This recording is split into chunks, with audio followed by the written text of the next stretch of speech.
안녕하세요. 저는 40대의 나이에 평범한 남자입니다. 이런 사연을 적으면 손가락질 받을 수도 있겠지만 기가 막힌 사연이라 있는 그대로 적어볼게요. 저는 4년 전에 처남댁을 처음 뵙게 되었습니다.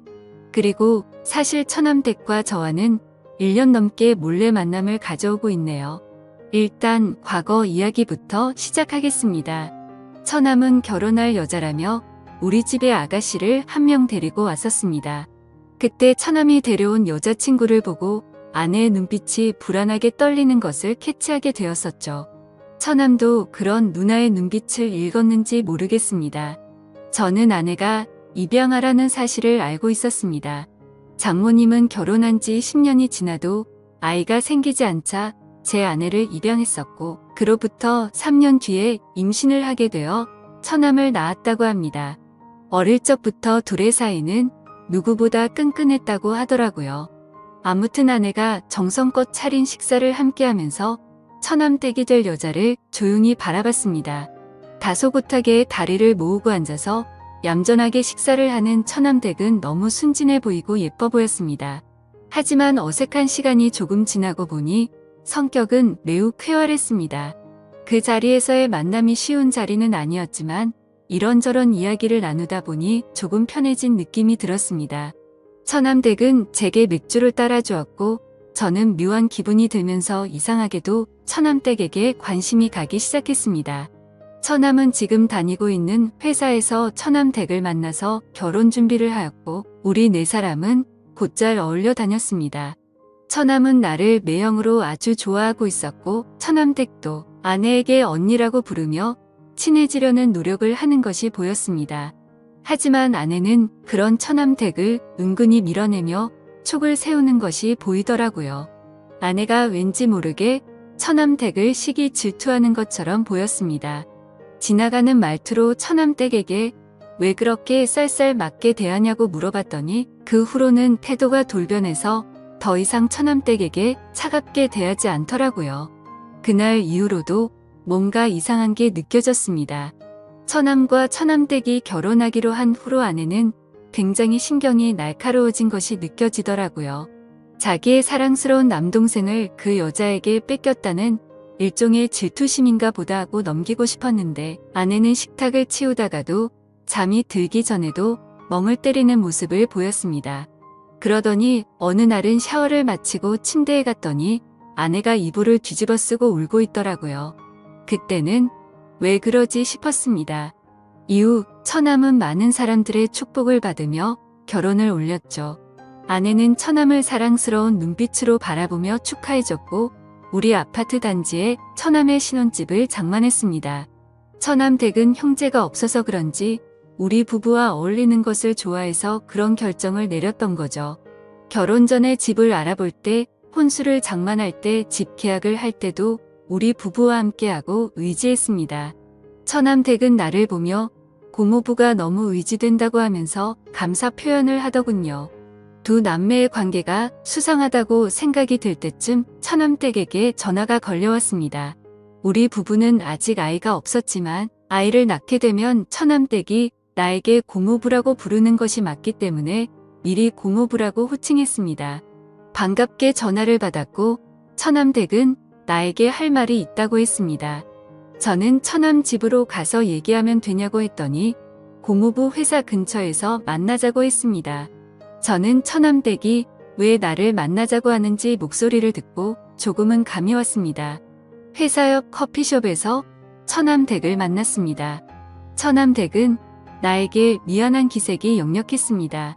처남 댁은 처남의 행동이 좀 수상하다고 하더라고요.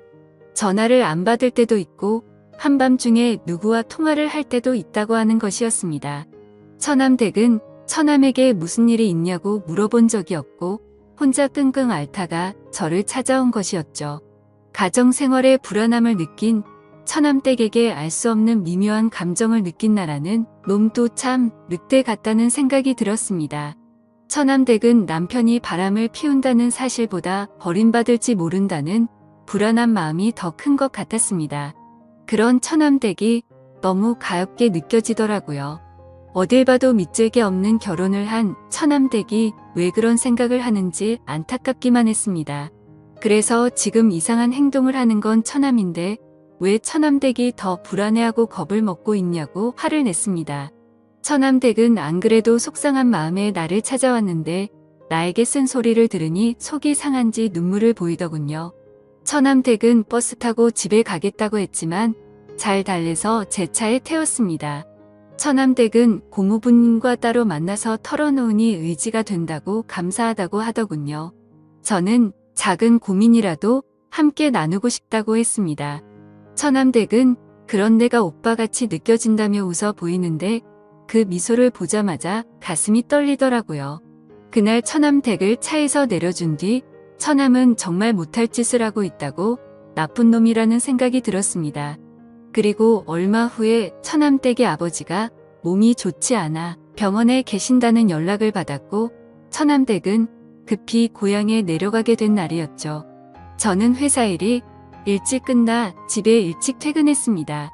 아내는 집에 없었고 밤중에 들어오더군요.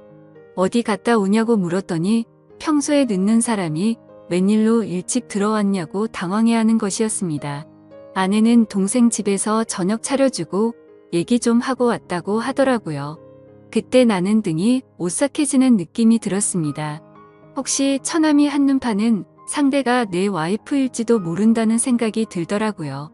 그 둘은 서로 피가 안 섞인 남남이고 내가 처남과 술을 마신 날에 처남이 우리 집에서 잠을 자고 가는 날이 많았던 게 생각이 났었습니다. 아내가 처남을 애타게 찾는 날도 있었고 처남이 집에 안 간다고 버틴 날도 있었던 것이 떠올랐어요. 저는 퍼즐 조각이 맞춰지는 듯한 느낌을 받았습니다. 그래서 처남과 일부러 집에서 술을 마신 뒤 제가 먼저 술에 취한 척 연기를 해보았었죠.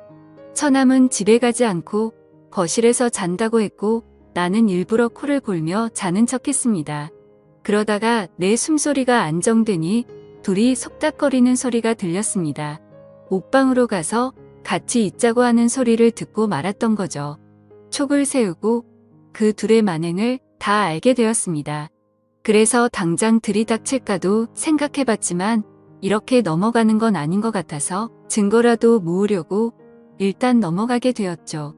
다음날 처남댁의 아버지는 병원에서 투병하시다가 돌아가셨다는 소식을 듣고 와이프와 함께 조문을 갔습니다. 처남댁은 얼굴이 퉁퉁 부어 있더라고요. 너무 많이 울어서 정신을 못 차려서 우리가 좀 쉬라고 했지만 고집을 꺾지 않았습니다.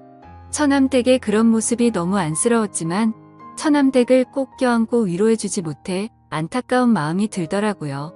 그렇게 아버지를 보내드린 뒤 처남댁은 한참 동안 힘들어했습니다. 우리 집에서 같이 생활을 하면 어떨까 생각도 해봤지만 그건 좀 오버하는 것 같아서 그냥 잠자코 있었죠.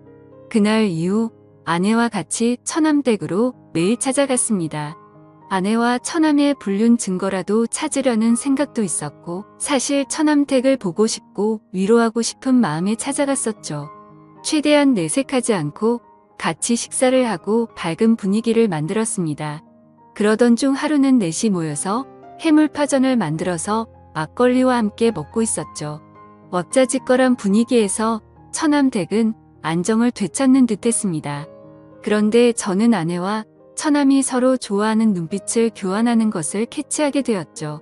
증거를 더 찾아야 해서 내색할 수 없었지만 이제 확실하게 알았습니다.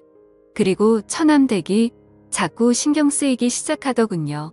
저도 모르게 점점 더 처남댁에 대한 마음이 커져갔고 도저히 참지를 못하고 어느 날 저녁에 연락을 했습니다.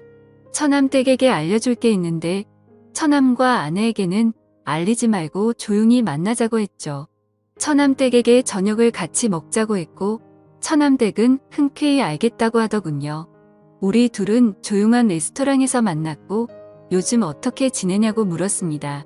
아버지가 유독 자기를 예쁘게 대해줬는데 그런 아버지를 떠나보내서 슬픔이 무척 컸었다네요. 그래도 요즘은 저희 덕분에 좀 많이 나아졌다고 했습니다. 그래서 어렵게 저는 말을 꺼내고 말았죠. 사실은 아내와 처남이 친남매 사이가 아닌데 만남을 가지는 것 같다고요. 그러자 처남댁도 이 사실을 눈치챘는지 자신도 이미 알고 있었다고 했습니다. 그런데 자신도 증거물을 찾기 위해서 역겨운 생활을 이어가고 있다고 하더라고요. 그래서 처남댁과 저는 같은 상황에 처했는데 우리라도 서로에게 힘이 되자고 말했고 살면서 어려운 일 있으면 언제든 얘기하라고 했죠. 그렇게 저희는 이야기를 더 이어갔고 와인을 마시기 시작했습니다. 그런데 처남댁이 술에 취해서 그런지 눈물이 글썽거리더라고요. 그래서 저는 얼른 옆자리로 자리를 옮겼고 그녀를 토닥여 주면서 위로해 주었습니다. 그 순간 기분이 묘해졌고 저도 모르게 그녀에게 제 마음을 솔직하게 말을 했죠. 사실 처음 보는 순간부터 좋아했다고 고백을 했고 처남댁과 또 데이트하고 싶어요 라고 말을 했습니다. 처남댁은 우리 이러면 안 되는 거 아니냐고 저를 밀어내더군요. 그래서 저는 처남댁의 눈을 똑바로 보면서 나를 의지하고 있지 않냐고 물었습니다. 그제서야 처남댁은 흐느껴 울면서 나에게 기대더군요. 저는 그런 처남댁을 안아주었고 우리는 서로의 사랑을 확인하고 연인이 되었습니다. 그리고 저희의 만남은 비밀로 하자고 했고 서로가 저 남매라는 가면을 쓴 더러운 인간들 증거를 모아서 이혼을 하자고 했네요. 그리고 모든 상황이 정리되면 처남댁에게 결혼을 하자고 약속했습니다. 살다 보니 참 별의 별일이 다 있는 듯 하지만 아무렴 어떤가요? 결국에는 제가 사랑하는 여자를 만나게 되었으니 해피엔딩이 아닐까 생각이 듭니다. 제 사연을 읽어주셔서 감사합니다.